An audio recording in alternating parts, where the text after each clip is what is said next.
জামাই ষষ্ঠী হয়ে গেল প্রায় 1 সপ্তাহ, কিন্তু ওই যে তোমাদের সাথে আর শেয়ার করাই হয়নি ভিডিওগুলো। আমি না ছোট ছোট ভিডিও করে রেখেছিলাম, কিন্তু ওই এডিটিং আর করাই হয়ে উঠছিল না চাপে।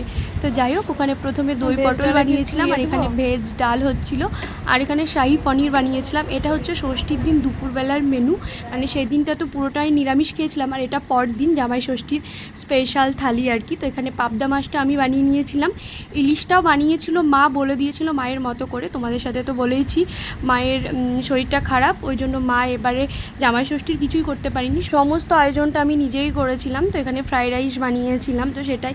আর ফ্রাইড রাইসটা না সত্যি ভীষণ ভালো হয়েছিল, বেশ ঝরঝরেও হয়েছিল, সবার বেশ ভালো লেগেছে, এটা আমার খুব ভালো লেগেছে। আর এখানে হয়েছিল মটনটা ছোটকা করেছিল, আর শুভদীপ হেল্প করেছিল।